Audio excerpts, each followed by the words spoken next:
Pittsburgh Steelers fans, welcome to another episode of Steelers Touch Down Under.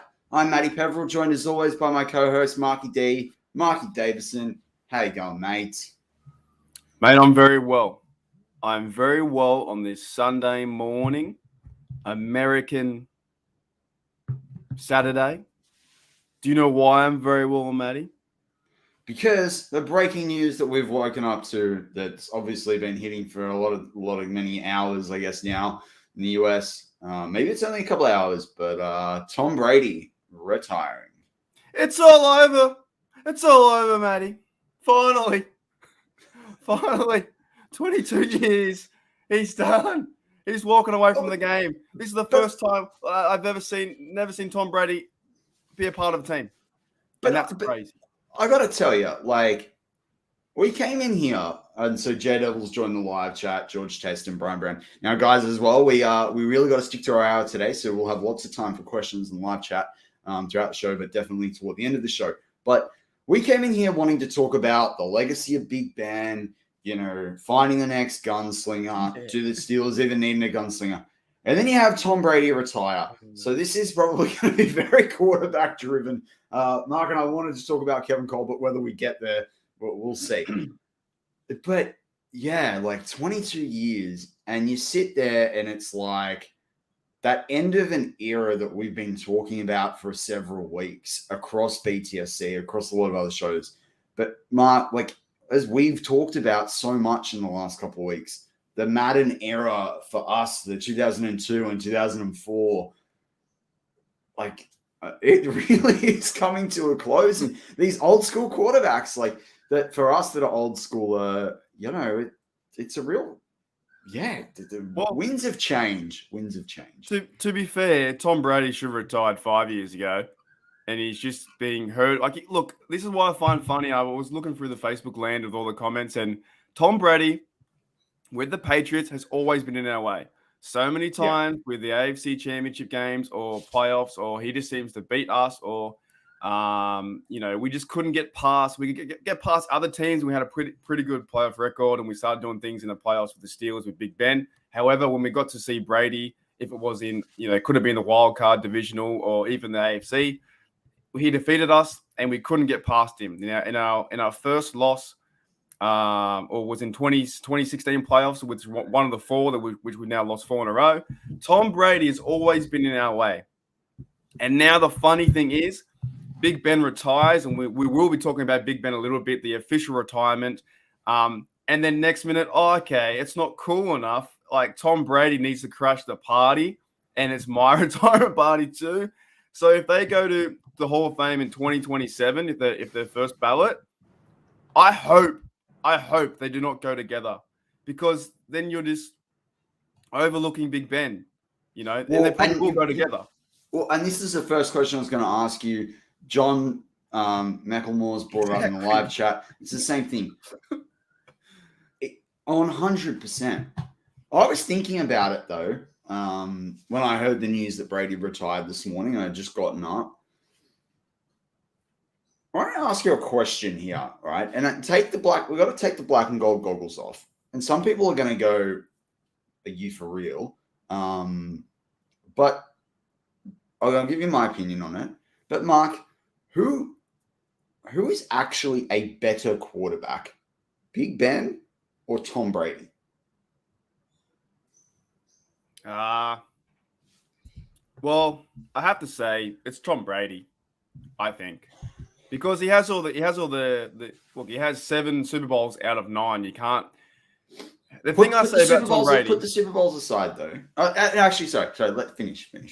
Well, I was just gonna say, if you're winning 7 out of 9 Super Bowls, I dislike the guy 100%, but I don't dislike his talent or what he's done for the game. He's a GOAT, right? He's the best. We all know he's the best, but it's time to move on. It's time to go away. Okay.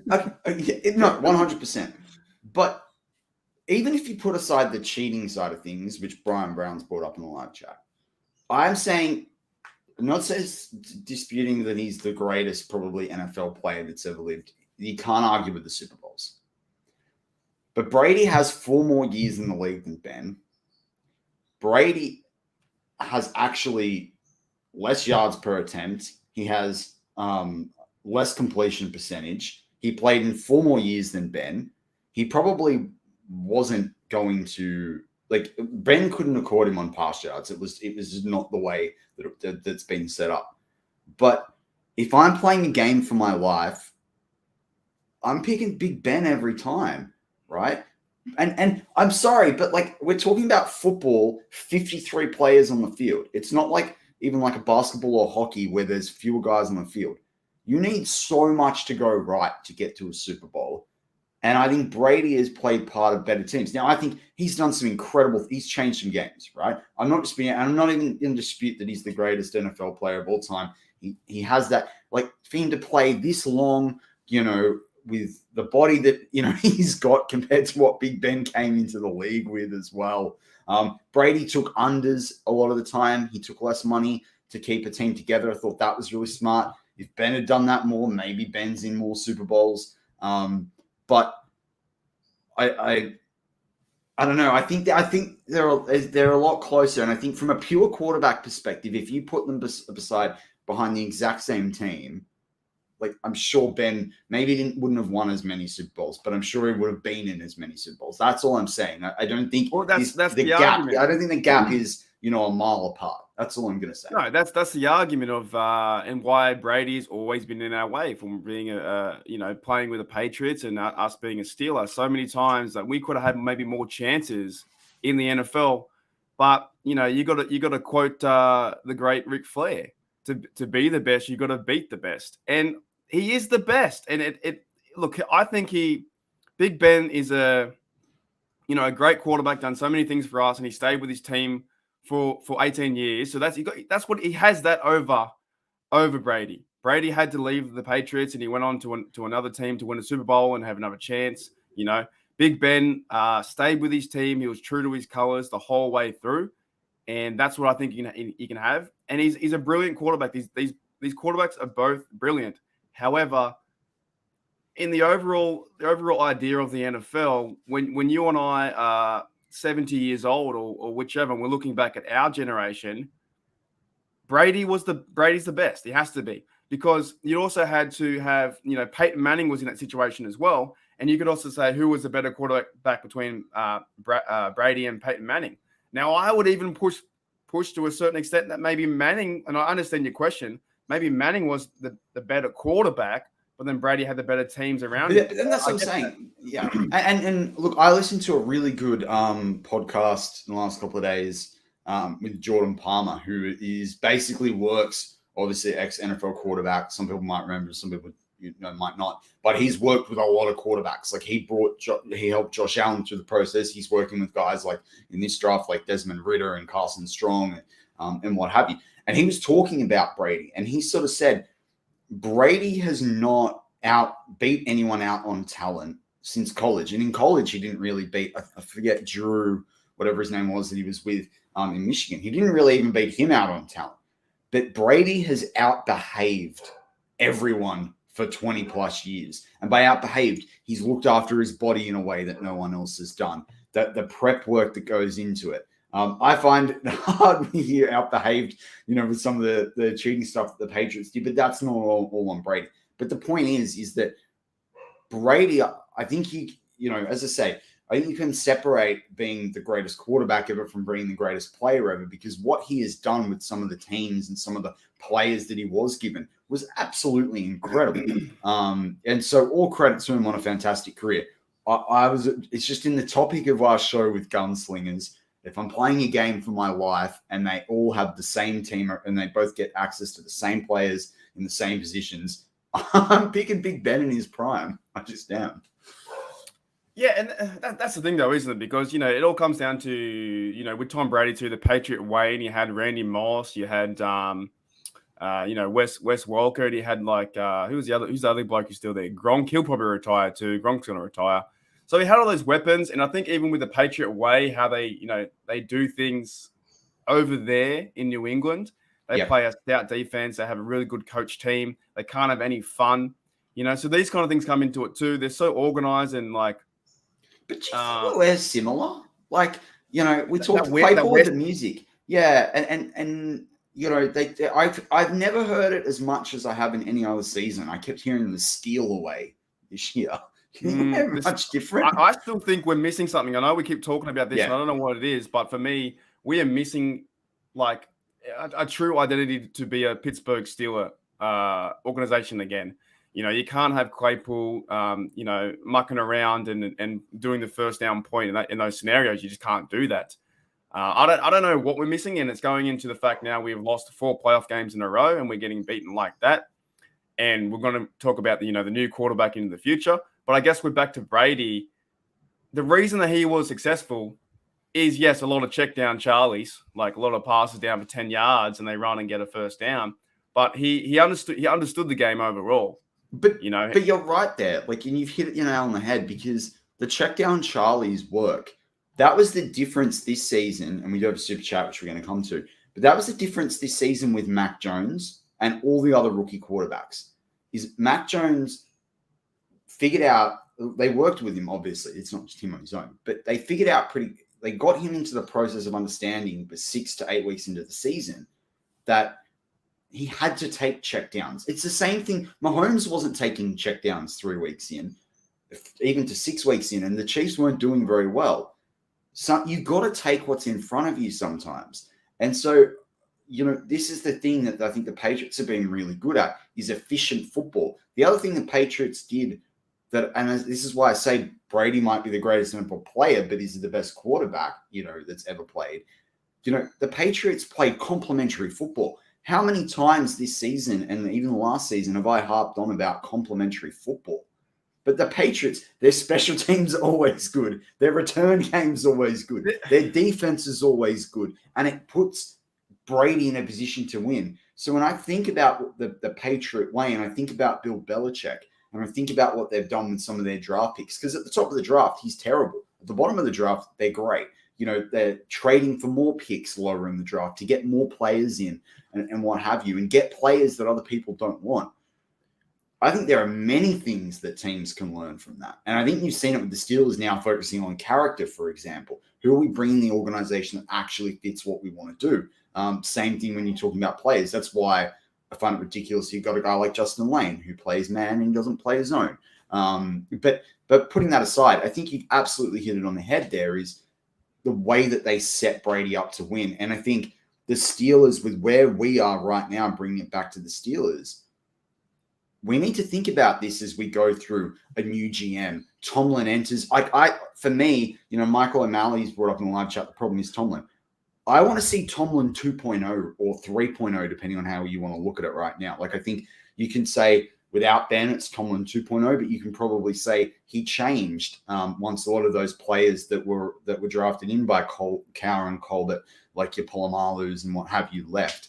That might have been Tomlin 2.0. Regardless of whether it's 2.0 or 3.0, with the new GM, even though they're saying Kevin Colbert might hang around in some VP capacity or what have you, with a new quarterback, you've really got to think, how are we putting the best team together to win? Because you do that around the right players, you will get results. You know how we're getting the best team? We're getting Tom Brady out of retirement, and we're putting Brady behind center in the Pittsburgh Steelers. Imagine that. All right. Okay. Putting salary cap aside, right? Aaron Rodgers, Tom Brady. Who are you taking? Right now? Right now. Today. Rodgers, man. Tom Brady's too exactly. old to play. So I want to bring back to the point, or the argument you're saying is, who would be the better quarterback, Tom Brady or Big Ben? And the thing is, if you and I went into a Patriot bar, we would lose that argument every single time, and I would say I'm wrong. I am wrong, because but how will we lose that argument? Though? The fact is, Matty, he's won 7 Super Bowls out of 9, and some quarterbacks, no matter if it's skill wise or not, and if you get lucky to win one, he's won 7 Super Bowls out of 9. And some quarterbacks can't even win 7 games. Johnny Manziel cannot win. I've been making that argument since he won 4 Super Bowls. So I think Johnny Manziel, I'll look up Johnny Manziel's stats. I think he never won 7 games. Well, you know who else hasn't won 7 games? Who's that? Mason Rudolph. No, he's won 9. I'm just not easy, mate. Let me find out Johnny Manziel's win-loss record. All right. Well, while you do that, I'm going to bring up Sean Manahan's super chat. Thank you, Sean Manahan. $5 in the tip jar. Appreciate it as always. And he says, what do y'all think Brady retiring will do to Ben's first ballot hopes now that he's viewed and how he's viewed at enshrinement? So we talked about this a few minutes ago, but like, this is the thing. I almost think if I'm Ben, I'm like, can I go into the ballot the next year? You have to go next year. You can't share it with him. You can't. But I also think there's something poetic in it. And what's poetic in it for me is Big Ben is a different Big Ben to when he started out his career, where he's flashy, showboating, all the rest of it. It actually might help Big Ben have the quiet Hall of Fame that he wants. The other thing that you want to remember too is that even this year, when you saw Manning go into the Hall of Fame, we had several Steelers going with Faneca and Polamalu and Cowler. In 5 years' time, there's other Steelers that they could be back in that conversation for the Hall of Fame as well. So if there are multiple Steelers, it changes the narrative all again. And so, even if there aren't, I think when you look at what is here and Brady's legacy will always be slighted by the fact in some way. And yes, it got him an extra Super Bowl, but he didn't play it with one team. He went to Tampa. They brought all these guys in. It was basically a new team. They were in complete win now mode. Guys went and took unders to go play with him, what have you. And as I say, Big Ben has had to play with much less assets in his career. And I sit there and I'm like, you look at different teams, you look at a different style of play, you look at better O-lines at times with him. You think about the wide receivers over the last decade that Big Ben's had, of guys that actually haven't sat there with the franchise like an Edelman and a Welker, did with the Patriots, right? Wallace left, Sanders left, Brown ended up going, right? Big Ben has played, as I say, it's different assets. He's had a lot of guys leave. He had a year out of his 18 seasons. Brady's had 22 seasons, I think it is. And so he hasn't necessarily had the same opportunity to put up the same numbers. And I just think when you sit there and you look at the numbers and the difference, the gap isn't as big as what some people might think. Yeah, that's true. And if you're only comparing it from Big Ben to Tom Brady, at the end of the day, who really cares? Because Big Ben is probably still top 5, in my opinion, of the quarterbacks in the last 20 years or so.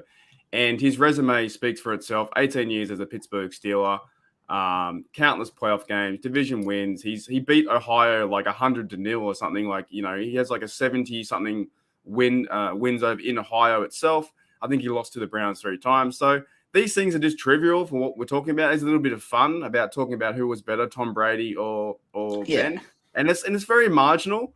But like I said, you have to give congratulations to Tom Brady and congratulations, and we'll talk about hopefully Ben's retirement too. But that's the reason why you and I watched the game when it all started back in 2002. And look, Stuart Luther in the live chat brings up it's not true Ben had amazing wide receivers. I'm not saying he didn't have wide receivers, but the turnover that he had in wide receivers makes it pretty difficult when you're reworking with rookies all the time. So, that's where that's sitting. Anyway, when it boils down to probably the end game of everything is that the Pittsburgh Steelers and New England Patriots, as much as you hate them or like them, whatever, they're both class organizations, and that is why another thing how we are pretty, I guess, lucky to follow this kind of team. Now, I guess if you were born in Pittsburgh, that's just going to be your team. But, it's just really fun to think that we always have a chance. We always have a chance in the dance, and same with the Patriots. Well, and I want to bring that up because I said something in our B2C Slack channel, and I said, and I said, none of this changes the fact that Brady is the greatest, is the GOAT, right? Not arguing with that. But I said in the Slack channel that I felt that if you were saying that he was the GOAT of all American sport, right? Or at least, the big sports like hockey and I don't know, hockey's not as big as basketball and Major League Baseball. I personally still think that what Michael Jordan and Bill Russell both did in the NBA is bigger. And I say because there's a difference between having 53 players on the field and 5 to 6 guys on the rink or the basketball court. But I think You got it. Yeah, it's a complex one. Like he's definitely the greatest. What's funny, but what I said in response in the Slack channel is, as a Steeler fan on the other side of the world, Mark and I have to put up with Patriots fans over here that think the Patriots were first to 6 Super Bowls. They think they have no idea about the rest of the NFL. So for us, this is a massive celebration day because we won't have to hear about it for a while. Yeah, you know what's funny, Matty? You know how like you're talking about other sports guys. You got to kind of think who's the best sports player, legend ever. And I kind of think who was the person that kind of changed the game. And I'm gonna throw this take out to you. I think Tom Brady is the best sports person to ever live. Do you know why? Do you know how he changed the game? How? The tuck rule. That's how. I don't think he's the best player. No, I'm only joking, man. I'm only joking. You said it so deadpan. I know. I'm only joking. But you know a fun fact though? And I say this for the Americans out there as well. You know, in the 90s, the most popular Australian sports person was Michael Jordan. Right now, in Australian sport at the time, we had some of the best ever cricketers that have ever played. You know, it was a absolute heydays of our rugby union and rugby league. The Wallabies, our national rugby team, won 2 World Cups, 2 out of 3 World Cups that were in the 90s. You know, even our Socceroos were pretty good at that time. They beat, I think Argentina and stuff like that. And Socceroos are our, soccer team, national soccer team. It was an absolute heyday in Australian sport in the 90s. You know, we obviously had the Olympics in 2000 as well. But Michael Jordan was the most popular sports person of the decade on the other side of the world. Like, the access that Mark and I have to American sport is incredible compared to what was back then. But Michael Jordan was still this most popular figure. And we're not on this show we're here to talk about the Steelers. But as I say, full respect to Tom Brady, I think when you go through the numbers, as I say, Big Ben has had until it was actually quite funny. Obviously, we had a retirement this week, Mark, and I really want to talk about that.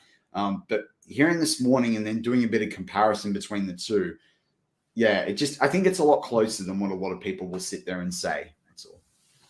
Oh, it's definitely closer. They're both legends in their own right, and I guess like in our Steeler view, I give big respects to Big Ben, and even really some of these fellas just playing the game that long.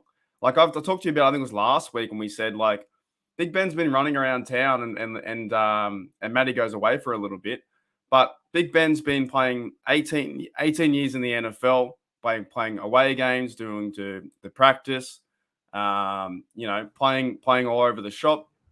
And as Matty comes back, I think your internet's frozen there, Matty.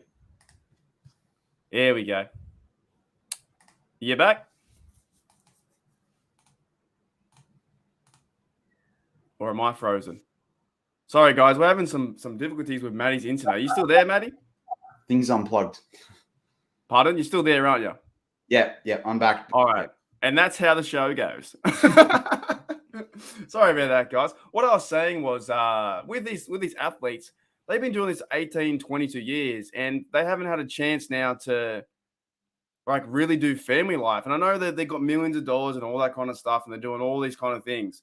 But at the same time, they're putting out the effort and running around and Matty's back again. They're running around town, going to, they're like a rock band, aren't they? Playing this long in the NFL. That's it. Can you hear me? Yeah, you're fine, mate. Yeah, cool.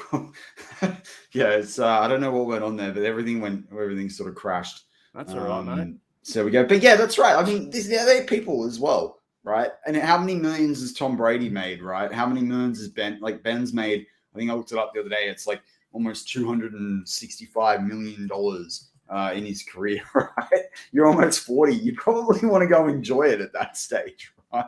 So that's exactly right. If you're making all that coin, at some point you have to. They're playing for the passion of the game too. I get that. Not just about the money. They're playing. Look, maybe some people in life just can't sit still when they need to go do something. But at some time, I think in Brady's case, and maybe even Ben's case, towards the 18 years, give it up, son. Give someone else a go. Let someone else play. Let Rudolph get in there. Let Mac Jones play. You've done enough. Like it is an end of an era, and for us, it's that Madden generation that's now completely it's I don't know. I don't think anyone's really left. Maybe Matt Ryan might be around. He was kind of No, part he of was that. still new enough. I Yeah. think that it's pretty much it now. Yeah. Well, mate, it's very exciting time to see what can happen with our Steelers. And I don't know if you want to get into some of the Ben stuff, but it is very emotional. Being a fan, not only knowing that's my quarterback, and we talked about this a few weeks ago when he started to leak it out, but to see that video and I with the video, mate, and all that stuff, it took me a day to watch it. I didn't watch any of it. So you know what? I watched 20 seconds yesterday, and then I couldn't keep watching it. So then I watched it. I actually watched it fresh this morning. Number one, I didn't know. Maybe a lot of people didn't know. I didn't know how close he was with Jim Kelly. Like that was quite interesting to see. But I think just you see some of the names there, and you see the footprint that he had. And I mean, Bradshaw didn't say it necessarily about who was the better quarterback, and it's different. It's different times, right? And even what I look at Tyler's comment in the live chat around, Gretzky and Jerry Rice and Federer and Rafael Nadal and Djokovic as well. In different sports and the greatest. And I'm usually someone that sits there and thinks that you've got to really think about. There's greats of each era. Like, would Tom Brady have been able to do what's he's done now in the 80s? Hell, or the 70s? Hell no way. So he would have been beaten to a pulp. But I think when you sit there and you look at it, and I was listening to what Bradshaw was saying, we know that there was that early on in Ben's career, there was sort of some tension there between Bradshaw and Roethlisberger, and I think the way Bradshaw said what he did and the way that came from the heart, I thought that was incredible there. So yeah, it's an interesting one, right? But I think let's keep talking about Big Ben. Some people were really happy that he just released the video. Other people, they wanted to see the press conference. When you saw the video of him announcing his retirement, I mean, it's hard when he's clearing out the locker room and stuff. How did that make you feel, Mark? Well, that's it, man. Like I said, when I first popped up into my newsfeed or on my YouTube or wherever I saw it, right? So I'll be honest, sometimes I get the Steeler news. I don't look at it straight away because I'm, it's bright-eyed and it's like 7 a.m. So I can't really focus on what I'm looking at. So I'll wait another few hours to watch it. And I think even with the Big Ben stuff, I was like, yeah, I don't know if I didn't want to accept it, that was his time. And you also see there's so much information too. As soon as the breaking news is out of there, Facebook, if you're on that, you go for the news feed, Instagram, there's so many different things. There's so many different posts about Ben retiring and it was official, right? So I ended up watching it, and it was a cool little piece for a 2-minute piece saying goodbye. And this, a lot of us said, this might be the last time we hear of Ben for a while. In my opinion, if I was in his exact same shoes, after 18 years, I would just chill out on his farm and not think about the game at all for a year. I'd have a gap year like you do in school. He's pretty much been in school, and the best thing that I think some kids can do in school is have a gap year, not even go to work, not even go to, maybe do a few jobs on the side, but not even go to university. Take about 6 to 7 months off, clear your head. And that's what I think he'll do. I think he'll step away from the game, and he won't do too many announcements or, radio shows on the Steelers or whichever, because he's played 18 years, mate. It's been a very, very long time. If it were back in the day, right, or back in the day with John Madden, you could even do, Big Ben football 2022. These things can happen because he's such an icon for the franchise. And it's a very exciting time. You kind of you get emotional about it, and you think that he's a legend, but then you kind of wake up 3 days later, you're like, okay, I follow the team and I'm still going to support my team. And that's what gets me around the world, is when I go around the world, I cheer for the Pittsburgh Steelers. I don't cheer for the Ben Steelers, So as much as the respect to what he's done for the game, and if I ever met him in person, I'd shake his hand and say hello. But we still got to go out there and win some games. There's some change happening in the Pittsburgh Steelers organization, and you can't dwell on the past too much, but you have to respect it as well. You need to respect what he did for the game, and in that 18 years, he got us 2 Super Bowls, which is always going to be, heartfelt and to look back for enjoyment, we can watch 40 and 43 and think, yeah, we won those. You know, other teams can't. There are still 12 teams out there that have never won a Super Bowl, including the Browns, you know, from when it became an official stat. So you got to be thankful, and I think it's got to be appreciative of what he's done. And some fans are like, oh, we should have won 5. Even if you won 5, you would always want 6. You know, you've got to be very thankful for what he did for the organization. And unfortunately, you didn't get to go see him play, but I did on I know, Christmas it's Day. so crazy. Like, yeah. Yeah, I did on Christmas Day, and it was one of the best experiences of my life being there. And it wasn't just for Ben, but he was the Stapleton for the offense, and he was the QB under center for all that time. And you have to respect that in some degree. And I think the best thing is, like, what I like about the Steelers is getting around, you know, talking with you in the live chat and community and stuff like that. And in 20 years' time, we'll look back and go, oh, did you remember seeing that Big Ben pass to you know, AB when AB wasn't crazy? You're like, yeah, I remember those days. They were fun. And if we go through a hard time with the Steelers next year, and I don't think we will actually. I think we're on the up and up. I think from 2020, I think things are changing. Even though we had more wins, I think this organization is changing.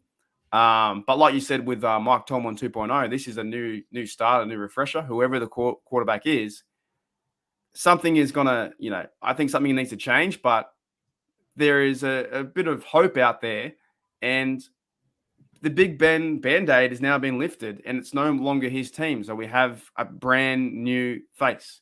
The face can be TJ, the face can be Najee. That's it. Well, I'm wearing the Najee today.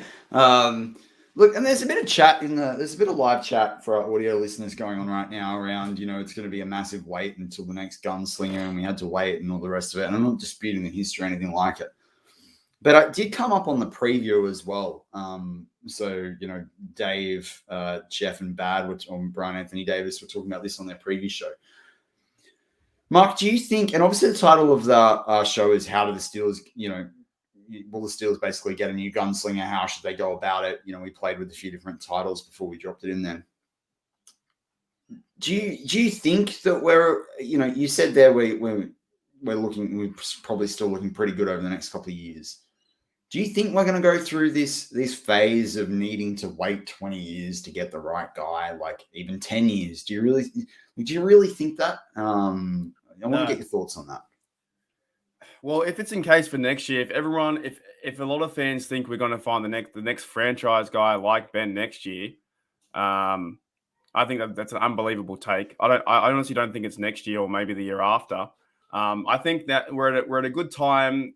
You know, for a lot of the fans who don't like the team or hate Tomlin, this is your best chance because we have such low expectations next year to see what happens. Nobody knows what's going to happen with the team. Like, will it be Rudolph? Will it be Haskins? Will it be another veteran quarterback? All these questions, right now to this day, we don't know what's going to happen with the team and the direction, right? Yeah. So if you are so low on this team with a lot of fans last year wanting to get rid of Ben, wanting to get rid of Tomlin, wanting to get rid of all these guys, right? We have such low expectations. So what better place to be than if we go out and we do win 7 to 8 games, 9 games with Rudolph or whoever's back there, then if we get into the wild card, everything's looking up, right? However, with the teams we had in the past over the last 5 years, with the solid team, you should have won more Super Bowls. Well, we didn't. We didn't win more Super Bowls. It just didn't happen. That's the way the game is played. Yeah, but you had AB, you had Ben, you had all these. Like, we didn't do that. But now we're in the point where it's like, we have to at least go out there and be competitive. And I never want to tank, right? And I actually agree with Mark Tobin. I do. I think Mason is right now today.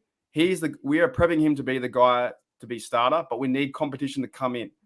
And I don't care who it is. If it's someone on the practice guy. All right. So I want to come back to this question because I want to give you my thoughts on it because there's some interesting live chats that feed into exactly the discussion that I wanted to have in this show. But with Mason coming in, I keep hearing this Mason's going to be given the first shot at it. They're bringing competition. What competition do we want to see? Because if, let's say you take Jeff Hartman's Mark Mariota, let's say you take, even though he's on the Browns, he's going to be with the Browns, Case Keenum, the bad one. So I'm not attacking their thoughts on those guys. But you don't think that they warrant starting over Mason Rudolph? So I'm interested. I keep hearing this competition for Mason. And I'm curious to know like who we're drafting, like who we want to get. Because like I'm just interested in it because any competition you bring in is either they're clearly gonna have a better resume than Mason, or they're gonna be less proven, and therefore you may as well ride it out with Mason. So I'm interested to see, because people keep talking about this competition for Mason, and I'm like, well, what's competing? The only thing that I think is a reasonable competition is where I'm sitting right now, is you draft someone that sits behind him and then he's forced to compete from that way. But yeah, I want to get your thoughts on what this realistic competition looks like. To me, it's kind of like the idea of the illusion of the competition. Say, for instance, if it is Rudolph's job, right? You still want him to play fired up, angry, and play with with all his heart, and go out there. And if I know I have my job, I am not going to do the same thing that I would normally do. If I know that it's either my job or somebody else's job, I'm going to play harder so I get that. So no one should be safe. Nobody should be safe. Not even Rudolph, not even Haskins, not even the new guy coming in. Absolutely no one. However, you still need a bit of direction with that too. Because how many franchises in the NFL go into week one and they're like, oh, we don't know who our quarterback is. That's bad. That is real bad, right? And they chop and change throughout the season. That to me is terrible. So many quarterbacks do it. I think it was the Panthers did this year with Cam Newton. I know we got injured, but there was speculation. Didn't the Jags played their guy the whole way through, and didn't the Jets do it too? I don't know. There was just, you don't want that. You still want the structure. But I think if you can have an outright competition and say, hey, boys, it's either you, Mason, or it's whoever comes in, it's going to create that fire under the team. And I think once that happens, then you'll know who's going to be the leader of this offense. And I don't think it's going to be the future. I think they're going to be, I don't know who it's going to be in 2 or 3 years' time. I don't think anyone knows. But for this year, to getting back to the running game, the O-line, and getting our defense stopping someone that's stopping under 45 points or 42 points in the playoffs, they just need someone that can do the job well enough and give us chances to win. And sometimes they can play out of their mind, other times they won't. But I'm more focused on getting, Najee behind the O-line and getting that better. Getting the run game was 32nd, still or 31st. That has to be higher. That is just ridiculous. That is ridiculous football. We don't play like that. If we've been playing, we've never played like that in the NFL. It just doesn't happen. And allowing teams to run over us in the playoffs, these are key things that need to change. My biggest issue isn't the quarterback, to be very honest. It's a lot of other pieces around the team. And that includes defense too. Well, and that goes back to what we're saying about Tom Brady, right? Look at the defense he had in those mid-2000s, Super Bowls. But I want to go into this live chat because I want to go back 2 questions ago, and I asked you how long the gap's going to be to the next gunslinger. The definition of a gunslinger depends on, I think, when you started watching the NFL, right? Now, I'm seeing in here a lot of the live chat right now for our audio listeners that are listening back to this. There's a lot of discussion on mobile quarterbacks not making the Super Bowl, and all this time between gunslingers, and how well did it work out for Cordell Stewart and Gillum and what have you. But I would argue that in today's game, a gunslinger has to move. And Ruin It Randy in the live chat brought up Patrick Mahomes. Patrick Mahomes is pretty mobile, right? He's not the same. He's not got the mobility of a Lamar Jackson, or, if you look at a Vince Young, or, he doesn't even run as much as Blake Bortles really did. But he's a gunslinger. And so I think there's a difference between being able to move and run in today's game, and a gunslinger will need to do that in today's game, versus the tradition of sitting there in the pocket all the time. And that's why I think this idea that you're going to have to wait ages to get a gunslinger, I'm not sure that that's the case. Whether it's the right gunslinger is another question. The other thing too is, this is different. I know we're the stable franchise that's had 3 coaches in like 60 years and all the rest of it, but we're in a different world now. We're in a very different world to back then. Art Rooney II is not Dan Rooney. The Steelers can't afford 2 decades to wait to get the next guy. The NFL is a different kettle of fish now. You see that with things like voidable contracts. Even look at the way that the college game is changing to the things like transfer portals, and the name and likeness situation over there. it is such a money-driven league, right? And you think about the Steelers own Pittsburgh out of all the sports teams, right? People, not many people watch the Pirates. People are on the Penguins when they're good. The Steelers can't afford not to have a good quarterback. And so I think it's a little bit different. I think fans, don't get me wrong, fans have to be prepared that this might take a while. But also think about this defense, right? Like Art Rooney in his interview on Steelers.com literally yesterday for us, our time, here in Australia, was talking about extending Minka. They've got Haywood. They've got Watt. Like they've got Najee, Pat Freeman, great tight end. They've got a couple of good wide receivers there, whoever they choose to kind of keep. And I don't think we're going to get onto our player there that I think we'll have to talk about him next week. One of the guys that we think, probably doesn't belong on this roster anymore. But this team is ready to win with a couple of key pieces, and we're only a draft or two away from that. So I don't know whether we need to wait. And I love, and that's why we wanted to put it in the title about the gunslinger, because there's a bit of a difference in what a gunslinger looks like now to what it did a while back. Yeah, well, you just mentioned too. Look how the NFL's changed, and look how you and I have got older, right? So even getting back to like when Big Ben came into the league at the 2004, it's been 18 years right now. And you're exactly right. The whole world has changed for better, for worse, however you look at it, upside down or whatever. But in 2004, Matty, you and I were just fans watching the game in Australia with limited access. And now 18 years later, you and I are on a podcast on Behind the Steel Curtain talking about the Pittsburgh Steelers. So the change is amazing. So these players coming out of college who are now 21 years old or 20 years old, 22 years old, have a different mindset going into the NFL. What I look back on history and the guys when I watched from 2004 and that kind of generation, or 2002, like the guys like Brian Dawkins, who like from the Eagles guy, right? Yeah. He just wanted to go out there and kill someone. 100%. Like he literally just wanted I know. He wanted to like smash their face into the dirt twice if he could. And he called himself Weapon X, and he was one of my favorites. I could have easily been an Eagles fan just because of him. Troy, how he played the game, Debo, Joey Porter, all those guys, Farrier. We're playing the game, like you said, with the colleges is a little bit different. And I think now they can even get paid money through certain things. That's what I meant by the name and likeness situation, right? And so they should.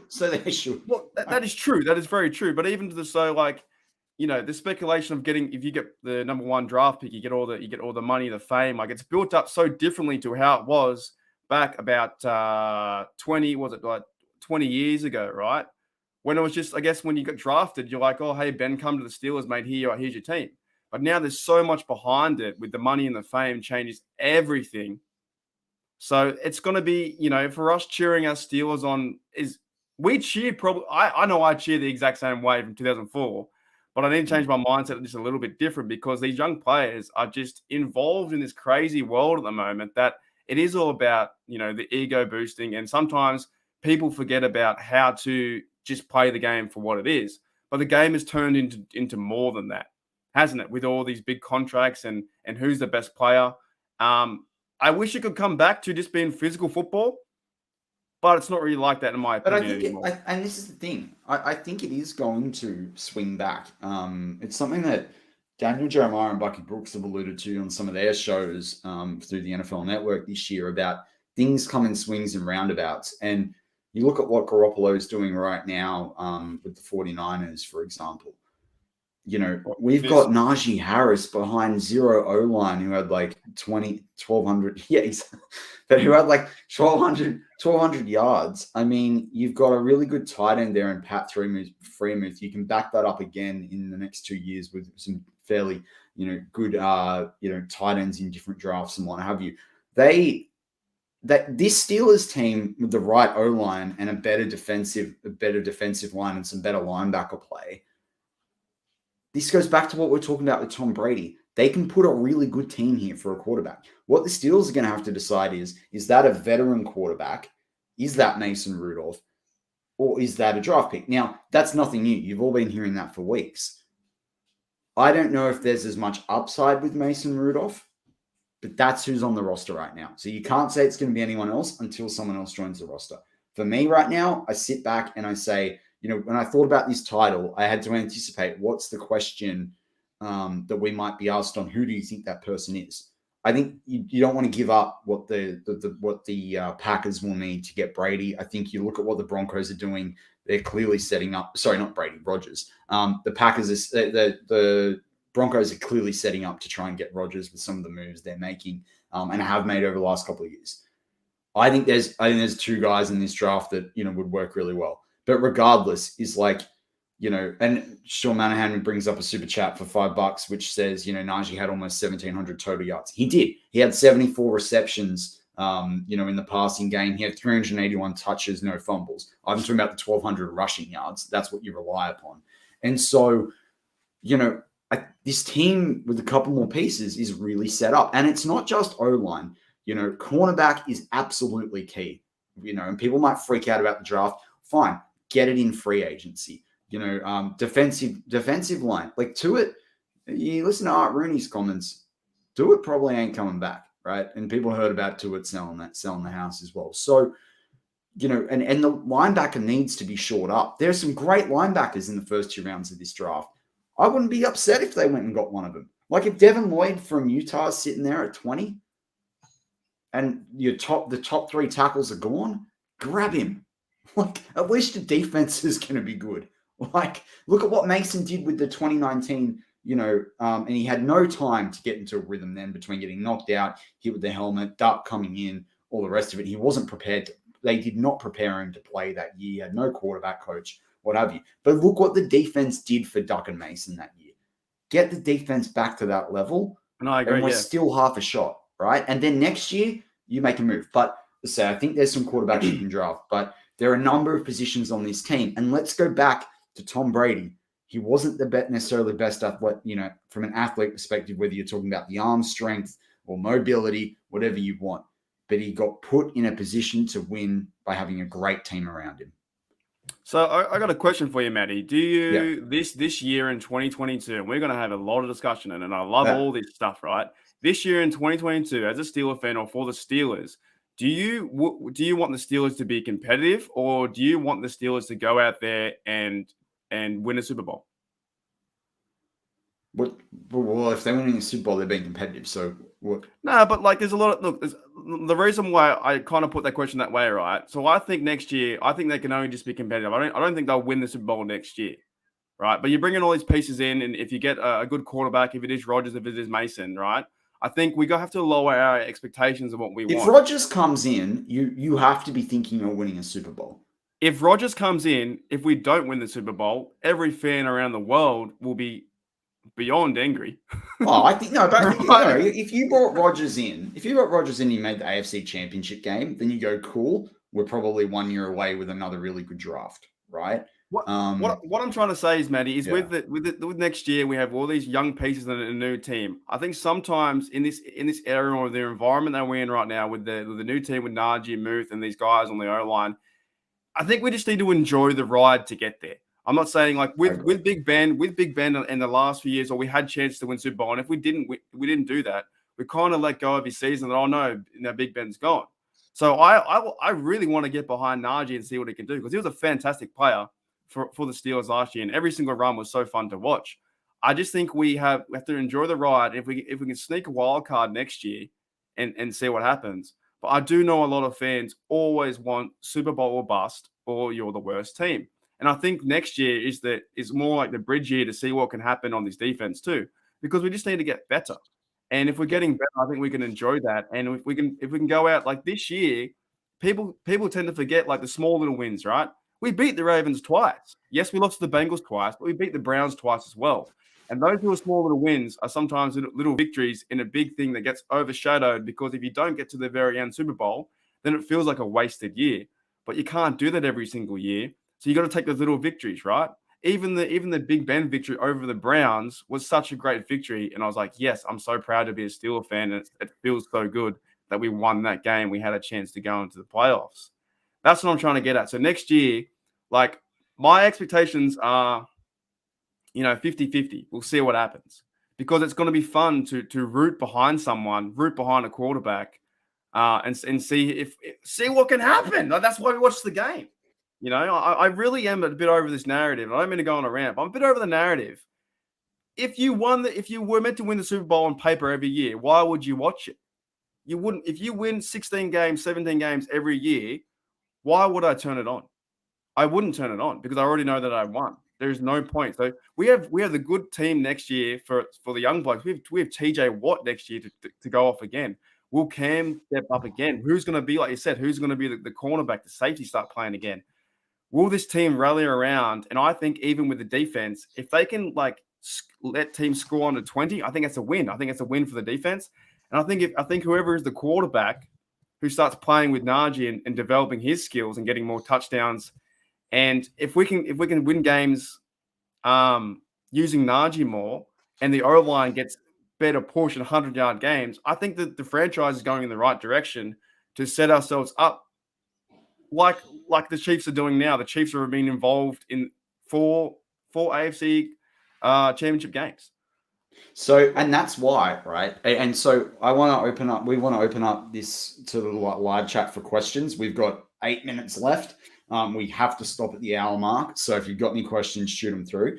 But that is why, I'm sitting there and I keep hearing Corral and Pickett and Howe. You know me, I'm on the Carson Strong train like nothing else. Some people for Ritter, right? Carson Strong, people who got questions about his knees, whatever. I think regardless, he needs to put on 15 to 20 pounds. Draft that guy in the second round, even if you've got to move up. Let him put on the pounds while Mason can take the beating behind this O-line. Get him into the NFL system. Next year, you're in a really, really good position where you've got a quarterback that's got the best, I think he's got the best arm in this class, if not equal best arm in this class. You got a guy that is capable of being mobile, but he was returning from knee surgery after 4 months to play college and had an incredible season. In his college career right now, he's 74 touchdowns, 19 interceptions. This year he had 34 touchdowns and I think it was 11 interceptions. So the way I'm seeing it is you do that and you prepare. But that's going back to what you said. As a fan, this is something that's really enjoyable. I'd like to see that because that's what they kind of did with Mahomes and Alex Smith. And Mason Rudolph is not an Alex Smith. But I'd just like to see that because I think it'd be fun to watch the Steelers nurture a rookie quarterback. And I'd love to have the conversation of, if they've not had the wins by week 10 or whatever, do you bring them in? I want to see that guy come in when they're, if they're ahead toward the end of games. I want to see that guy come in, for the odd drive here and there before halftime or something like that. That's just what I want to see because I really want to enjoy it. I really want to enjoy that experience. We had that, it's been 18 years since we've had that last. I know, yeah, we've never had that, right? Really, have we? That's what's so funny. Big Ben's retired and you did great things. Thank you, mate. But now we have a chance and having this podcast and stuff like that. We can be like, who's the next guy? How do we rally behind our guy? Can this guy go win? And I do hope these announcers always do this to the new quarterback. Will he be the next Big Ben? Stop that. Stop exactly. Let him be him. Yeah. Just let him put on the jersey first. He walks out the field. Or they compare his first 10 throws to Big Ben's. It's a different league. So I agree with you too. I think if you were to draft Carson Strong, which is your guy, you could look every year. I know nothing about draft, but the idea of it is if Carson Strong and drafted by the right team will be, it's all at quarterbacks as well. It's about where you're drafted and the place you're drafted. Zach Wilson drafted by a different team had a fantastic year. It takes away the pressure, though, Matty. It takes away the pressure. I would rather, if you had a rookie quarterback, I would rather start Mason for at least 10 games or 9 games, get the workload, and then bring in the rookie quarterback because so many rookie quarterbacks. Look, last year, okay, people say, oh, we have to, tank for Tua and tank for these guys. It doesn't work. It does not work. No. The Jaguars have won 2 games in 2 years. It doesn't work. You put that pressure on the quarterback. But look at the Jaguars right now. If they're sitting there thinking they should not trade the number 1 pick, they're silly. They've got the quarterback, right? Trevor Lawrence just needs better stuff around him. What are you going to do at 1? They don't really need a pass rusher. Evan Neal's not worth the first pick. So you got to sit there. Sometimes you don't want the first draft pick in the NFL draft unless you're going to use it to trade back. You're going to be forced to take a player that's not worthy of the number 1 pick. And as a Jaguars fan, if I'm sitting there hypothetically as a Jaguars fan, I'd rather be winning and going to the playoffs than having the number 1 draft pick 2 years in a row. Look, exactly. I've never agreed to tank for anything. I think you just got to keep going out and winning. And if you could, once you start tanking, you'll be in that cellar dweller forever and ever, like these Jets and Jags are, and even the Lions are trying to climb out of it. But I think for next year, moving forward, whoever the quarterback is, like Mason has experience so far. So if he's our guy, he has experience playing. And if you think he's bad or terrible or awful, that doesn't really matter because he's had experience playing the game. He's been sitting behind center or behind Ben, and now he's got a chance to go out there and lead them. And he won't be the franchise. But what if he came out and surprised us? You don't know at this time. No one knows. Yeah, I think right now we're all overshooting it, and you don't really. Either way, does any of this, if any of this really changes how hard or not you're going to root for the Pittsburgh Steelers, then what are you doing? Like, pick a new team. If that's something the case, pick a new team. Ben's gone. It's fresh. Like, really? Like, we're all going to sit here and do it. Like, but I do agree with the notion that I don't think Haskins has got it. I think Mason can manage them through, but maybe for half the year, you got to do something, right? That's just me, right? So, that's why I'm sitting and I see what, I look at the comparison of what we did. Ben wasn't expected to be there when we picked in the draft, right? Carson Strong, even if he's sitting there at 20, if things start to hype up between the, the Senior Bowl and the Combine and the Pro Day and all the rest of it, and people start realizing where he's going, I'm sitting there. As I say, I'm a fan. He's the guy that I would really like. But if he's sitting there at 20, you think about doing it, or you find a way to trade back in and come back in and grab him. But I think it would be silly this year not to bring another young guy in. I think that I don't sit there with a veteran and go, I don't sit there seeing any veterans that are actually going to be available and go, they're going to tremendously be better than Rudolph. And then what do you have to give up? And everyone keeps talking about the holes on the O-line and the D-line and cornerback and wide receivers are needing this draft as well. And so you need picks, right? And because you need picks, you can't go out and get someone that's going to win now. So you got to be prepared for, you're going to have to rely not on the quarterback position next season. That's what it comes down to. I agree with you 100%. I think we need to even get some help behind Najee and get some help with the O-line and get back to some steel football and see what can happen. Because I'll cheer anyone on. If Duck came back, I'd cheer him on. But I guess cheering is a bit different to the expectation of the reality of what's going to happen. I just think we have, it's going to be just lower your expectation next year, and we might get a wild card. We might have a chance to go to the playoffs and see what this team can do. And when we get to the playoffs again, we have to turn up. If we lose next year in the playoffs, there is some alarm signs, some big alarm signs if we lose again in the playoffs. Well, I think until you shore up this quarterback position, we are this team has a ceiling right now. I'm not saying it will have the same ceiling after the draft. That might be a bit different once we've been through draft and free agency. But the team has a ceiling right now, I think, of maybe one win in the playoffs. That's where they're sitting. Because they have, and even then, how possible is that? They haven't had one win in the playoffs for what is it, 7 seasons now, whatever it is. 5 or 6, yeah. Yeah, Maddie. I think look, it's going to be a long off season, guys. Thanks everyone coming through. I know we've got to finish up soon, but my final thoughts is yeah, we got a lot to talk about. And actually the notes that we planned didn't even come up. Oh, we covered most. We didn't get to Colbert though. Next week. Oh man. Yeah. But anyway, what are you looking forward to potentially happening this week? The Bengals losing. So you're going. So quickly, we've got like 30 seconds. So are you saying Chiefs over Bengals? And then who's winning Rams 49ers? I never want to see the Bengals win a Super Bowl ever until I go underground. We got 3 seconds. Who's winning, Rams or 49ers? Oh, 49ers. I reckon 49ers versus Chiefs. All right. I got Rams versus Chiefs, but I got the Rams winning the Super Bowl. Ooh. All right. There we go. All right. But with that, that's this week's Steelers Touch Down Under. I'm Matty Perrivel with Marky Davison, as always. Mark. Go Steelers.